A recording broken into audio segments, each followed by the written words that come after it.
1942 সালের ভারত ছাড়ো আন্দোলনে ব্রিটিশ পুলিশের গুলিতে আহত স্বাধীনতা সংগ্রামীদের শ্রদ্ধা জ্ঞাপন অনুষ্ঠান অনুষ্ঠিত হলো কুমির গ্রামে।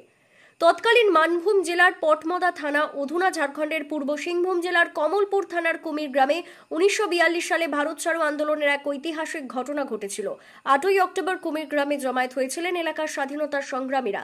এই আন্দোলনের নেতৃত্বে ছিলেন বিশিষ্ট স্বাধীনতা সংগ্রামী ভজহরি মাহাতো। সেই সময় ব্রিটিশ পুলিশ নির্বিচারে গুলি চালায় আন্দোলনকারীদের ওপর। এই ঘটনায় 6 জন স্বাধীনতা সংগ্রামী ব্রিটিশ পুলিশের গুলিতে গুলিবিদ্ধ হন।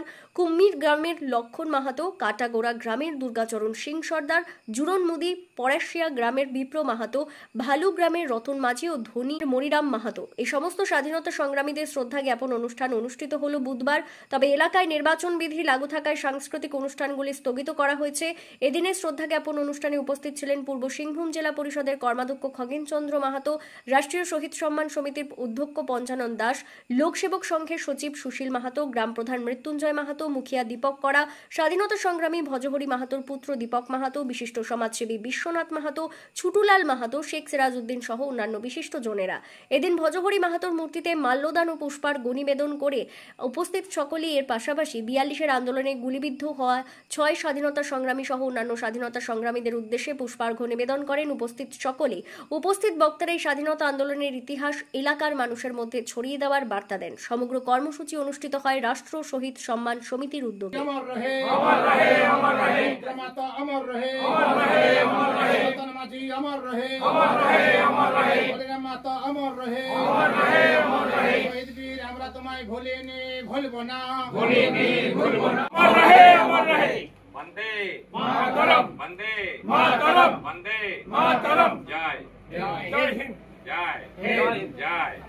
এইখানে মানে আন্দোলনের রূপরেখা তৈরি করার চলছিল আর তৈরি হয়েই গেছিল আন্দোলন করার জন্য। সেই সময় যে আক্রমণ হয়েছিলেন, সে আক্রমণে আমাদের এখানের স্থানীয় লোক আহত হন, কিছু লোক মারা যায়, কারো পা কাটা যায়।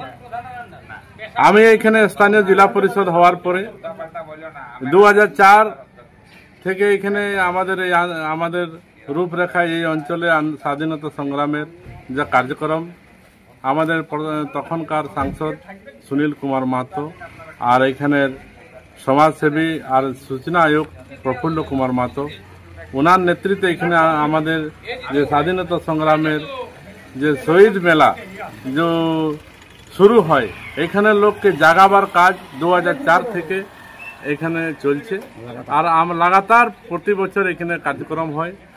তারপরে আমি জনপ্রতিনিধি হলাম 3 বছর আগে 2022-এ হওয়ার পরে আমিও এটাকে তুলে ধরেছি আর প্রতি বছর এসে করে আমি প্রাক্তন সাংসদ আপনার ভজহরি মাহাতোর মূর্তি কিংবা শহীদ মেলাতে যত আমাদের শহীদ হয়েছেন তাদের যে এনাদের স্ট্যাচু বানানো আছে, এখানে প্রতি বছর আমরা ফুল দিয়ে আমরা ওনারাকে পুষ্পাঞ্জলি শ্রদ্ধাঞ্জলি অর্পিত করি, যাতে আমাদের এই আন্দোলনের রূপরেখা যে তখন ছিলেন সেই রূপরেখাটা আমরা কিভাবে আন্দোলন হয়েছে গ্রামে গ্রামে ছড়াবার জন্য আমরা সবাই জনপ্রতিনিধি কিংবা এখানে সমাজসেবীর লোক এই আন্দোলনটা কিভাবে আমরা বাঁচায় রাখতে পারি, এই অঞ্চলের মানুষকে আমরা কিভাবে লোককে বলতে পারি, এইটাই নিয়ে আমরা সবাই চিন্তিত থাকি। আর যারা এটাতে জড়িত ছিলেন তারা আজ নেই, সত্যি তাদের জন্য আমরা দুঃখও পাচ্ছি। এত আনন্দের সঙ্গে কুমিরের যুব সংঘ বা পুরো কুমিরের ইয়ং ব্যাচ বহু প্রোগ্রাম করার জন্য তৈরি তারা ছিল আজকের দিনে, কিন্তু অপরিহার্য কারণবশত সরকারের নির্দেশ অনুযায়ী আচার সংহিতা লাগু হলো।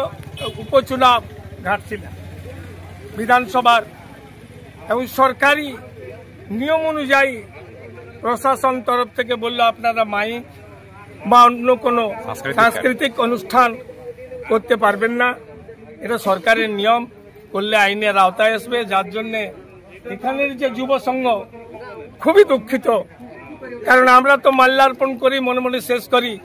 ওদের মধ্যে একটা বিরাট উৎসাহ ছিল, বহু কষ্ট করে প্যান্ডেল মাইক সব কিছু রেডি করেছিল, কারণ কালকেই তো ঘটনাটা।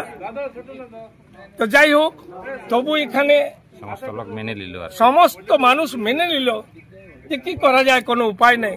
তবে আগামী বছর এর চাইতেও আরো বৃহত্তর ভাবে আমি যুব সংঘের কাছে এবং কুমিরবাসী, বোরামবাসী, পটমদাবাসী মানুষের কাছে অনুরোধ জানাবো, ইনার ইতিহাস যেন প্রতি ঘরে পৌঁছে যায়। এই ভজহরি বাবু বা বীর শহীদরা যারা গুলি খেয়েছেন, এখানে আহত হয়েছেন, নিহত হয়েছেন, তাদের জীবন ইতিহাস যেন কোনো ছেলেও যদি লিখে পাঠানো হয় বা একটা বই মতো তৈরি করা হয়, সেটাই বড় উদ্দেশ্য হবে। হ্যাঁ, সেটাকে সেই আন্দোলনটা আমাদের হাতে সমর্পণ করে গেছেন। এই আন্দোলনটা পরবর্তীকালেও এই আন্দোলনের রূপটা চালিয়ে আমরা যাব, এই আমরা প্রতিশ্রুতি দিচ্ছি। আর ওনারা চিরদিন আমাদের বুকে অমর হয়ে থাকবেন এবং ওনাদের যা পল পলের কথা ভজ হরি, অর্থাৎ ভগবানকে ভজতে বলছে, ওনারা আমাদের কাছে ভগবান ছিলেন। যার জন্য আমরা বলবো যে ভজহরি বাবু যেন আমার আগে ওই প্রেরণাটা সবার বুকের মধ্যে, মনের মধ্যে ঢুকিয়ে দেয়। এই প্রফুল্লবাবু উদ্যোগে, এবং এটাতে টেগোর সোসাইটি সংস্থাটা খুব জড়িত ছিল প্রথমটাই। হ্যাঁ, এটা যে 2004 সাল, মানে কোথায় 1947 সালে ভারতবর্ষ স্বাধীন হইল, তারপরে কত গভর্নমেন্ট পার হয়ে গেল, কিন্তু কেউ এই দিনটা স্মরণ করার কথা ভেবেছিলেন নাই। এই যে প্রফুল্লবাবুর উদ্যোগে তখনকার দিনে কিছু বুদ্ধিজীবীকে নিয়ে, কিছু কলেজের প্রফেসর ছিলেন, কিছু হেড অফ দ্য ডিপার্টমেন্ট ছিলেন, আমাদের উকিল বাবুরা ছিলেন।